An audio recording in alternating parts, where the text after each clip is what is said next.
الحمد لله رب العالمين، والصلاة والسلام على سيد المرسلين وخاتم النبيين وعلى آله وأصحابه أجمعين. أما بعد، فأعوذ بالله من الشيطان الرجيم. بسم الله الرحمن الرحيم. أعوذ بالله من الشيطان الرجيم. সদাকাল্লাহুল আযীম। পরম করুণাময় অসীম দয়ালু মহান আল্লাহ রাব্বুল আলামিনের নামে শুরু করলাম, যেই আল্লাহ রাব্বুল আলামিন আমাদের সকলকেই সুস্থ রেখেছেন এবং পবিত্র কোরআনুল কারীম থেকে কিছু আলোচনা করার এবং শোনার তৌফিক দান করেছেন। তার জন্য সকলেই মন থেকে উচ্চ আওয়াজে জোরে সুরে একবার বলি আলহামদুলিল্লাহ। মুহতারাম হাজিরিন, যারা অসুস্থ আছেন হাসপাতালে, আল্লাহ তাআলা তাদের সকলকে শিফায়ে কামেল আজেলা দান করেন। আর যারা সুস্থ আছে তাদেরকে আল্লাহ তাআলা হিদায়াত দান করেন। যদি হিদায়াত না থাকে তাদেরকে যেন আল্লাহ তাআলা কোনো এক ব্যবস্থা করে দেন।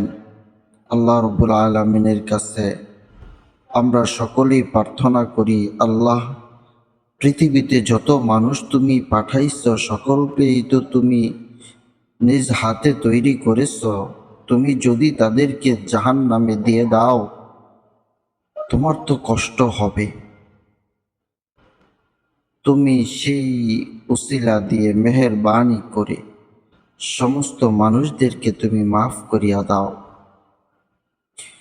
আমরা মহান আল্লাহ রাব্বুল আলামিনের কাছে কাকুতি মিনতি করে প্রার্থনা করব, আল্লাহ, আমরা তোমার গোলাম, যেইভাবে তুমি আমাদেরকে সৃষ্টি করেছো, এত নিয়ামত দিয়েছো, তার শুকরিয়া আদায় করে কোনোদিন শেষ করা যাবে না।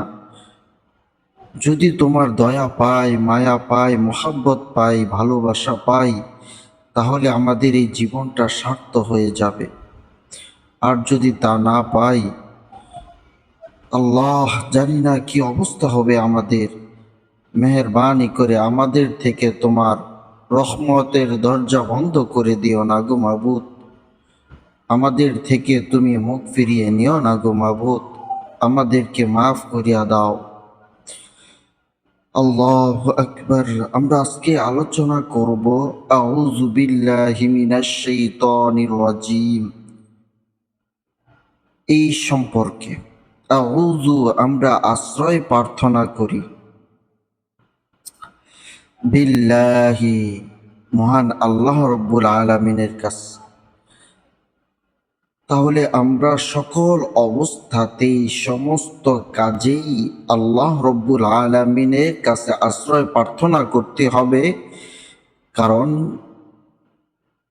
কারণ যে আল্লাহ রাব্বুল আলামিন আমাদেরকে বানিয়েছেন, যে আল্লাহ রাব্বুল আলামিন আমাদেরকে সৌন্দর্য দিয়েছেন, এত নিয়ামত দিয়েছেন, এই নিয়ামত দেওয়ার পরেও আমরা আল্লাহ তাআলার নাফরমানি করি শুধু একটি কারণে, তা হলো এই আমাদের দেহটা দেখা যায় সুন্দর, তার দেহের মধ্যে একটি ঘর আছে, যেই ঘরের ভিতরে শয়তান বসবাস করে। আর সেই শয়তান মানুষকে কুমন্ত্রণা দেয়, খারাপের দিকে আখ্যায়িত করে, খারাপ কাজ করাতে বাধ্য করে এবং খারাপের দিকে মন বসানোর চেষ্টা করে।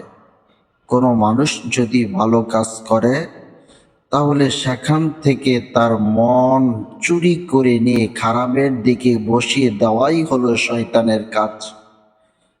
তাই এই শয়তান থেকে যদি কেউ রক্ষা করতে পারে, তিনি হলেন মহান আল্লাহ রাব্বুল আলামিন। তাই কোনো মানুষ যদি কোরআন তেলাওয়াত করে, তাহলে যেন সর্বপ্রথম আউযু বিল্লাহি মিনাশ শাইতানির রাজীম বলে আল্লাহ রব্বুল আলামিনের কাছে বিতাড়িত শয়তান থেকে ফানা চায়। শয়তান মানুষকে ধোঁকা দেয়, খারাপ কাজে আকৃষ্ট করে। সেই শয়তান মানুষকে এরকম ভাবে ধোঁকা দেয়, মানুষ বুঝতেও পারে না এটা শয়তানের ধোঁকা না ফেরেশতার ধোঁকা। বুজুর্গ হয়ে মানুষকে ধোঁকা দেয়, আল্লাহওয়ালা বুজুর্গ হয়ে মানুষকে ধোঁকা দেয়। আল্লাহু আকবার, এরকম ভাবে ধোঁকা দেয় মানুষ বুঝতেও পারে না এটা কি নেক কাজ না ক্ষতির কাজ। আল্লাহু আকবার। আল্লাহ তাআলা বলেন, তোমরা এই বলে কোরআন তেলাওয়াত করো যেন শয়তান পলায়ন করে। আল্লাহ তাআলার নাম নিলে শয়তান কাছে থাকে না, অনেক দূরে পলায়ন করে। তাই আল্লাহ তাআলার কাছে আশ্রয় চাইতে হয়। আউযু, হে আল্লাহ, আউযু, আমি আশ্রয় প্রার্থনা করি কার কাছে? বিল্লাহি, মহান আল্লাহ রব্বুল আলামিনের কাছে।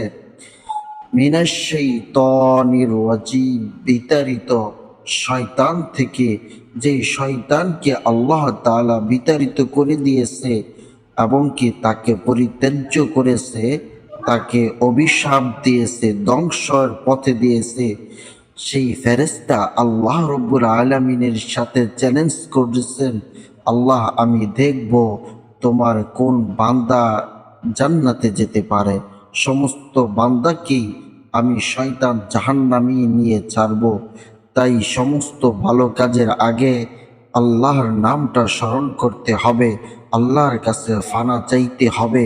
আল্লাহ ছাড়া আমাদেরকে সঠিক পথ দেখানোর মতো দুনিয়াতে আর কেহ নাই। মূলত মানুষকে শয়তান ধোঁকা দিতে দিতে এরকম পর্যায়ে নিয়ে গিয়েছে, মানুষ মানুষকে হত্যা করতে পিছপা হয় না। মানুষ কোরআন শরীফ হাতে নিয়ে মিথ্যে কথা বলতেও পিছপা হয় না। মানুষ আল্লাহকে নিয়ে কসম করতেও পিছপা হয় না।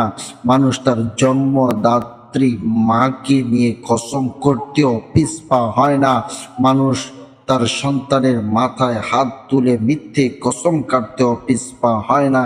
সুতরাং মানুষকে এরকম ভাবে শয়তান তার ওয়াসওয়াসা দ্বারা আকৃষ্ট করে রেখেছে, আল্লাহর উপরে মিথ্যা অভিযোগ দিতেও মানুষ এক বিন্দু পরিমাণ পিছপা হয় না। সুতরাং এই কারণেই প্রত্যেকটা কাজের শুরুতেই মহান আল্লাহ রব্বুল আলামিনের কাছে আশ্রয় প্রার্থনা করতে হবে। নিজেকে ছোট মনে করে আল্লাহ তাআলার কাছে চাইতে হবে, আল্লাহ আমার তো কিছুই করার নেই, আমার তো দুনিয়ার মধ্যে কোনো ক্ষমতা নেই, সব ক্ষমতার মালিক তো আল্লাহ একমাত্র তুমি। তুমি ছাড়া কে আমাকে হেফাজত করবে, কে আমাকে উদ্ধার করবে? একমাত্র তুমি ছাড়া আমাকে হিদায়াতের পথ দেখানোর দ্বিতীয় আর কেহ নাই। আর তুমি যদি হেদায়াত না দাও, আমি কার কাছে চাইব গো মাবুদ? আল্লাহ তুমি আমাকে মাফ করে দাও, আমি শয়তানের ধোঁকায় পড়ে গিয়েছি, ফিরে এসেছি। আল্লাহ তুমি ছাড়া আর কেহ নাই। এইভাবে আল্লাহ তাআলার কাছে আশ্রয় চাইতে হবে, কান্নাকাটি করতে হবে। আল্লাহ তাআলা এইটাই তোমার কাছে চাওয়া, এটাই তোমার কাছে চায়। মহান আল্লাহ রব্বুল আলামিন আমাদেরকে সঠিক বুঝ দান করেন এবং আল্লাহ তাআলার কাছে সমস্ত বিপদ আপদ বালা মুসিবত হতে যেন রক্ষা করেন। তার জন্য আল্লাহ তাআলার কাছে বেশি বেশি করে কান্নাকাটি করতে হবে, বেশি বেশি করে আল্লাহ তাআলার কাছে প্রার্থনা করতে হবে, বেশি বেশি করে আল্লাহ তাআলার কাছে চাইতে হবে। এই কারণে ওলামায়ে কেরাম বলেন, বেশি বেশি কান্না করো, বেশি বেশি আল্লাহ তাআলার কাছে চাও। এটাই হলো মানুষের জন্য চাওয়া। আর আল্লাহ তাআলা এত মহান যে দিতেই ভালোবাসে, দিতেই ভালোবাসে, দিতেই ভালোবাসে। তাই আমরা সকলেই আল্লাহ তাআলার কাছে চাইব তো ইনশাআল্লাহ। আল্লাহ তাআলা আমাদের সকলকে বুঝার আমল করার তৌফিক দান করেন। ওমা আলাইনা ইল্লাল বালাগ। আসসালামু আলাইকুম ওয়া রাহমাতুল্লাহি তাআলা ওয়া বারাকাতুহু।